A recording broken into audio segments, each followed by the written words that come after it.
እስካሁን በዚህ ውድድር ዓመት አንድም ጨዋታ በቋሚ 11 አልገባም ኢቭን በሊግ ካፕ ግሪምስቢ ጋር ሲጫወት እንኳን አሰልጣኝ ሩበን አሞሪም በቋሚ 11 አላስገቡትም ይህን ተጫዋች በዚህ ምክንያት ሮናልድ ኮይማን ጆሹዋ ዚኪዜን ከብሔራዊ ቡድን አስወጥቶታል ወይም የብሔራዊ ቡድን አገልግሎት አልተጠራ ይሄ በጣም አበሳጭቶታል የልቀቁኝም ጥያቄ እንዲያቀርብ ምክንያት የሆነው መካከል አንዱ ይሄ ነው በ2026 የዓለም ዋንጫ አሁን ባለው አካሄድ የመሳተፍ እድል የለውም ማለት ነው አንድ የእግር ኳስ ተጫዋች ደግሞ እንደ ህልሙ ከሚቆጥራቸው ነገሮች መካከል በትልቁ የሚነሳው ነገር ዓለም ዋንጫ ነው ክለብ ተጫዋቾች በውሰት የሚለቁት ተጫዋቾች ክለብ የሚቀይሩት መሰል ነገሮችን የሚያደርጉት ዓለም ዋንጫ ላይ ለመሳተፍ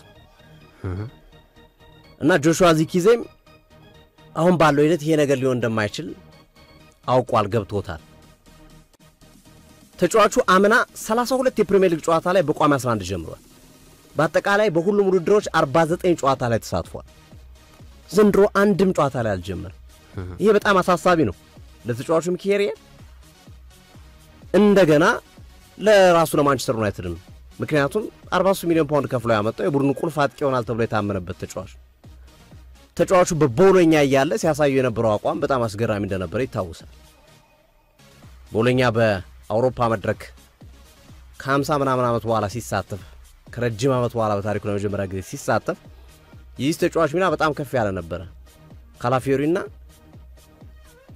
ጆሹዋ ዚኪዜ ነበር በቦሎኛ ቡድን ውስጥ የሚጠሩት ካሰልጣኙ ቲያጎ ሞታ ቀጥሎ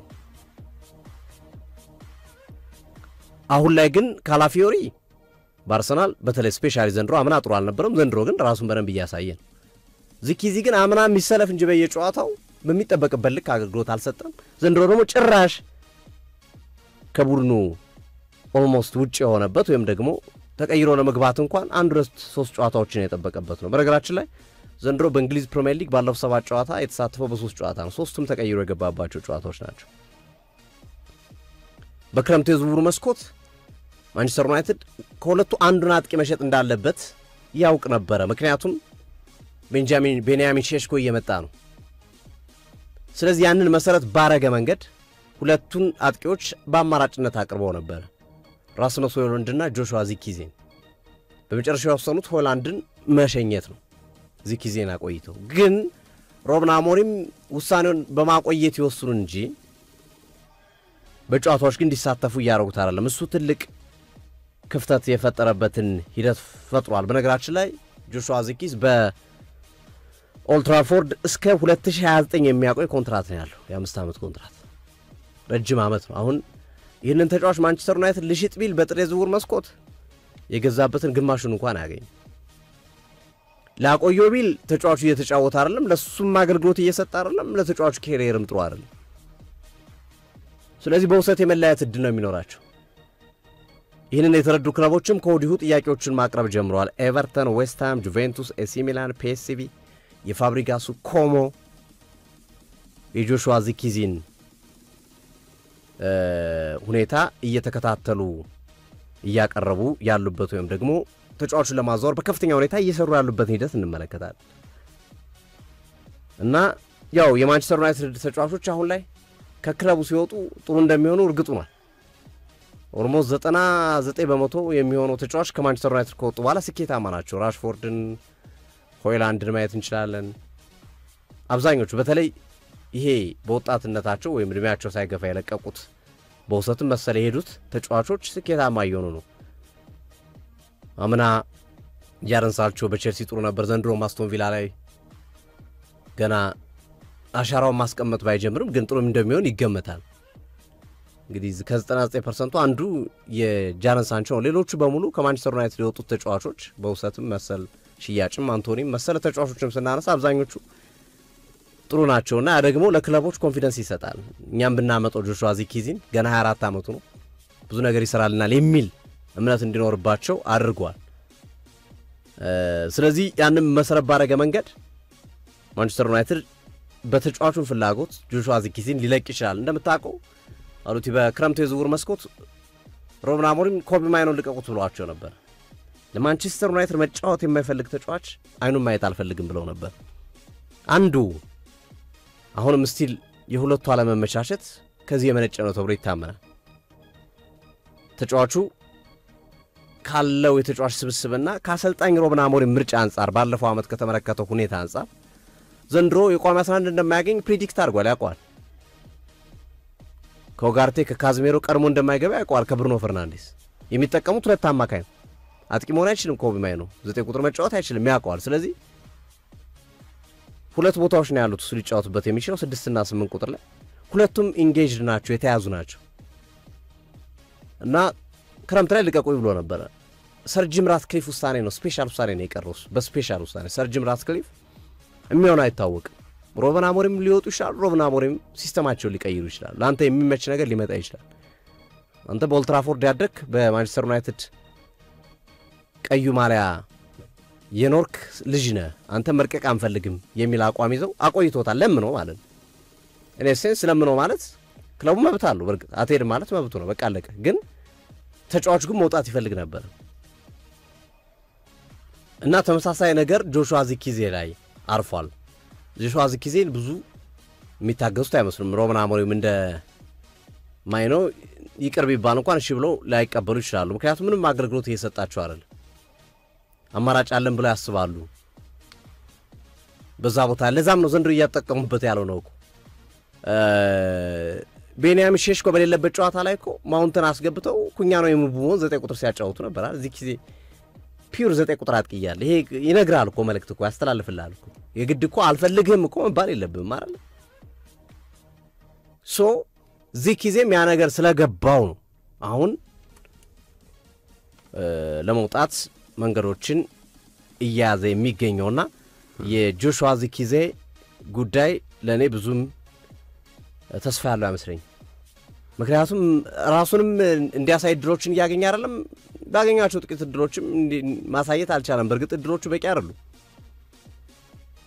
እና ማይኖና ዚርክዜን በጥር ማንቸስተር ዩናይትድ ሊያጣ ይችላል። ሁለቱም ወደ ብሔራዊ ቡድን መምጣት ይፈልጋሉ። ሁለቱም የብሔራዊ ቡድን ጥሪ ያልተደረገላቸው በሚያሳዝን ሁኔታ። ስለዚህ ያንን ቦታ ለማግኘት ከፍተኛ ትንቅንቅ እንደሚያደርጉ የሚጠበቅ ነው የሚሆነው። ያው ሶፊ ያው ልምምድ ላይ የሚያሳዩት እንቅስቃሴ ጥሩ ቢሆን ኖሮ ሩበን አሞሪም ሁለቱንም ወደ ሜዳ አሰልፋቸዋል ብዬ አስባለሁ። ሩበን አሞሪም እንግዲህ የትሬኒንግ ድሪሎችን በአግባቡ እየሰሩላቸው ያሉትን ተጫዋቾች ማን እንደሆኑ አይተው ነው መቼም ፈርስት ላይን አፕ የሚያወጡት እንጂ በመጣበት ዋጋና በዝና ወይም ባስቆጠረው የካቻምናና የአምና ጎል ያሰልፋሉ የሚል ሐሳብ አይኖርም በአሰልጣኝ ረገድ። ስለዚህ ኮቢ ማይኖም ትሬኒንግ ላይ ጥሩ ከሆነ ፕላስ ተቀይሮ ገብቶ የሚያደርገው እንቅስቃሴ አትሊስት ፍሩትፉል የሚሆን ከሆነ the next match ላይ ራሱን ቋሚ 11 ውስጥ እንደሚያስገባ ጥያቄ የለው። the same thing ዚርክዜ ባይዘው ዚርክዜ ላይ እምነት አላቸው ብዬ አስባለሁ። ለዛም ነው ከሆይሉንድ ጋር ሲነጻጸር እሱ የቆየውና በዩናይትድ ቤት ቢያንስ እድል እንዲሰጠው የተደረገው። ሲቀጥል የሳቸው ምርጫ አይደለም። አሁን የኤሪክ ቴና ግዢ ነው። ግን ተጫዋቹ ኳስ ይችላል። ኳስ የሚችል ተጫዋች የዱዌል ሆኖችን የሚያሸንፍ ኳስ የሚችል ጉልበት ያለው ተጫዋች እንደሆነ መናገር ይቻላል። እና ኮማን በዚህ በዓለም ዋንጫ ማጣሪያ የሆላንድ ብሔራዊ ቡድን ጨዋታውን ሲያደርግ በሱ ፋንታ የጠሩት ሜክስ ሜርዲኒክ የተባለ የአያክስ አምስተርዳም ተጫዋች ነውና ይሄ ተጫዋች የተጠራው ለመጀመሪያ ጊዜ ነው። እና ለዛ ነው የጆሹዋ ዚርክዜ አለርት መሆን እንዴ በብሔራዊ ቡድን ጥሪ ደርሶት ማያቅ ተጫዋች ለዛውም ከሆላንድ ሊግ ሜክስ ሜርዲኒክ የተባለ ከኤዜድ አልከማር ተጫዋች ጥሪ ሲደርሰው የሆነ አለርት የሚያደርግ ነገር አለ። ኖጌሮስትም ተመርጧል በዚህ የሆላንድ ብሔራዊ ቡድን የዓለም ዋንጫ ማጣሪያ ላይ። እና ተጫዋቹ ማለት እኔ ምቾት የሚሰጠኝ ተጫዋች ነው። ግን ተቀይሮ ገብቶ ደግሞ ያደርጋቸው እንቅስቃሴዎች ደግሞ ለቀጣይ ጨዋታ ዋስትና እንዲሆኑ የሱ እንቅስቃሴ መታከል አለበት ብዬ አምናለሁ። እና በተለይ በገልጸው አልቀድም በቦሎኛ ቤት የነበረው እንቅስቃሴ በጣም የሚደነቅ እንደነበር መናገር ይቻላል። በቦሎኛ ቤት በ23-24 ቲያጎ ሞታ አስደናቂውን ቦሎኛን ሲመሰረት ሲሰራ በርግጥ ባይሳካለትም ወደ ጁቬንቱስ ሄዶ ከሱም ከዛ በኋላ ጭልም ቢልም ግን በዚህ ስኳድ ውስጥ ሪካርዶ ካላፊዮሪ፣ ጆሹዋ ዚርክዜ የመሳሰሉ ኮከቦች የቦሎኛ በጣም አይነኬ የምትላቸው ተጫዋቾች ነበሩና በወቅቱ ይላል እንደ ኦፕታ መረጃ ከሆነ ጆሹዋ ዚርክዜ በ90 ደቂቃ እንቅስቃሴ ውስጥ ቢያንስ ይላል በአቨሬጅ 49.5 ጊዜ ኳስ ሚነካ ተጫዋች ነበረ። ይሄ ማለት ከ900 ደቂቃ አቨሬጅሊ የተጫወተውን ተጫዋቾችን በማፎካከር ነውና ይሄ በጣም ጥሩ የሚባል ነው። ከዛ በተጨማሪ 4.3 ድሪብሎችን የሚያደርግ ተጫዋች ነበር። ቢያንስ በአማካኝ 4.3 ድሪብሎችን የሚፈጽም ተጫዋች ነበረ ጆሹዋ ዚርክዚ በቦሎኛ ቤት እና በቦሎኛ ጥሩ እንቅስቃሴ እንደነበረው ማሳያ ይቻላል ማለት ይቻላል። ራሱም ይናገራል እኔ አጥቂ ፒውር አጥቂ አይደለሁም ይላል ራሱ። እኔ አጥቂ አይደለሁም ግን እንደ አጥቂም ሆኜ የመጫወት አቢሊቲ አለኝ። ሞር ግን ከአጥቂ ጀርባና ከመስመር ሲነሳ ያለው እንቅስቃሴ በጣም ጥሩ እንደሆነ ይናገራል። ይሄን የተናገረው ለኮሪዲዮ ዴላ ሴሪያ ለተባለ ጋዜጣ ነው።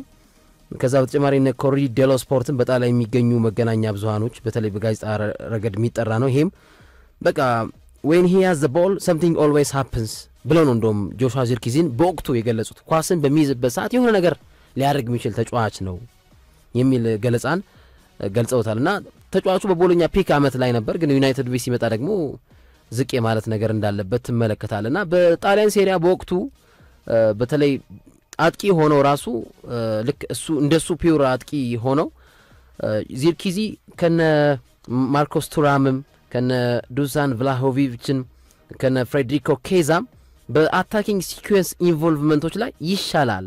ሾት በማድረግ ቻንስ ክሬት በማድረግ ለቢልድ አፕ እንቅስቃሴ ከኬዛም ከዱዛን ቭላሆቪችም ከማርኮስ ቱራምም ይሻላል። እንግዲህ አጥቂ ሳይሆን ማለት። ከዛ በተጨማሪ ዚርክዚ አንደኛው በጣም በቦሎኛ ቤት የነበረው ኳሊቲ እንዲወደድ ያደረገው ምንድነው? እሱ የሚነካቸው ኳሶች መጨረሻቸው በሙከራ የሚጠናቀቁ ናቸው ይላል። ይሄ ሾት ኢንዲንግ ኦፕን ፕሌይ ሲኩዌንስ ላይ በጣም ጥሩ ነው እና ይሄ ወደዚህ መጥቶ ወደ መሃሉ መጥቶ በቢልድ አፕ የሚደረጉ እንቅስቃሴዎችን በማገዝና የቡድን ጓደኞቹ ያንን የተመሰረተውን ኳስ ሹት እንዲያደርጉ ሙከራ እንዲያደርጉ አቴምፕት እንዲያደርጉ ምክንያት ነበርና ይሄ ዚርክዚን ሁለተኛው ደረጃ ላይ ያስቀምጠዋል ከላውታሮ ማርቲኔዝ በጣሊያን ሴሪያ በ20 23 24 ማለት ነው። ላውታሮ ማርቲኔዝ 161 ኢንሲደንቶች ላይ ሾት ኢንዲንግ ኦፕን ፕሌይ ሲኩዌንስን በመፍጠር አንደኛው ተጫዋች ነበር። እንግዲህ አጥቂ ሆኖ ላውታሮ ማርቲኔዝ ከሱ ቀጥሎ ግን ዚርክዚ ነበር 144 የሆኑ ሲኩዌንስ በሹት እንዲያልቅ የሱ አስተዋጽኦ ነበር። መለስ ብሎ ኳስን በመጫወት በእንቅስቃሴ በመፍጠርና ይሄን ሁሉ ያደረገ ተጫዋች ወደ ማንቸስተር ዩናይትድ ቤት ሲመጣ ማንም አልተቃወመም እና ጥሩ ተጫዋች ነው እንዲባል ምክንያት ነበር። እነዚህ ስታቶች ጥሩ ናቸው። ይሄ ሁለት አይነት ሚና በማጥቃትም አጥቂ መሆንም መለስ ብሎ በመጫወትም በቃ ጥሩ የምትለው ተጫዋች ነውና ከዛ አኳያ ዩናይትድ ቤት ላይ ጥሩ ነገር ይሰራል ተብሎ ተጠብቆ ነበርና ለዛ ነው እንግዲህ የዚርክዚ አቋም አሰልጣኝ ኤሪክ ቴን ሃግ ስር በቋሚነት ቢሰለፍም በብዙ ጨዋታዎች ላይ የሳቸውም እንግዲህ ያሳለጣጠን ሁኔታ እንዳለበት ሆኖ ግን የብሔራዊ ቡድን ጥሪ ራሱ ይደርሰው ነበር። ግን በአሰልጣኝ ሩበን አሞሪም ስር ደግሞ ተመራጭ አይደል። ግን ቅድም ገልጬዋለሁ ትሬኒንግ ድሪሎች ላይ ተቀይሮ ገብቶ የሚያደርጋቸው እንቅስቃሴዎች መልካም ቢሆኑ ኖሮ ፈርስት ላይን አፕ ላይ እንደሚገባ ጥያቄ የለውም። ከዛ የመነጨ ይመስላል። ያው እንዳልከው ዓለም ዋንጫ ከፊት ለፊቱ አለ። ሌሎች ተጫዋቾችም ዓለም ዋንጫ ላይ መጫወት ራያቸው ነው። በብሔራዊ ቡድን ዝማሬ መዘመር የአንድ ተጫዋች ፒክ ደረጃው አሁን ባለን ዶር ማሸነፍ፣ ዓለም ዋንጫ መጫወት፣ ዓለም ዋንጫ ማሳካት የተጫዋቾች በጣም በቃ ይሄ አይነክ የምትለው ኤማቸው እና ያንን ለማድረግ እንግዲህ ጥያቄ የለውም። ወደ ድል ወደሚሰጠው ወደ ድል ወደሚያገኝበት ቡድን ማምራቱ ጥያቄ የለውም። ልክ ጃክ ግሪሊሽ ወርዶ በብዙ ሚሊዮን ብር መጥቶ ሲቲን ተቀላቅሎ አሁን ወርዶ ኤቨርተን የተጫወተ ይገኛል። ምክንያቱም ከፊት ለፊቱ ዓለም ዋንጫ አለ። ኢቨን እነ ማርኮስ ራሽፎርድ ተመሳሳይ ጣፈንታ ስላለባቸው ወደ ባርሳ ሄደው ራሳቸው ማሳየት ይጠበቅባቸዋልና ዚርክዚ ጥሩ ቢሆን ልክ አሁን ግሪሊሽ ጥሩ ቢሆን እኮ በሲቲ ይቆያል እኮ ግን ጥሩ ስላልሆነ ሌላ እድል የሚያገኝበት ቦታ ሄዶ ብቃቱን እያሳየ ይገኛል። ዚርክዚም ሩበን አሞሪም ተመራጭ ስላላደረጉት ቀዳሚ ተመራጭ ወደሚሆንባቸው ሚድል ቴብል ቲሞች ማምራቱ ጥያቄ የለውም።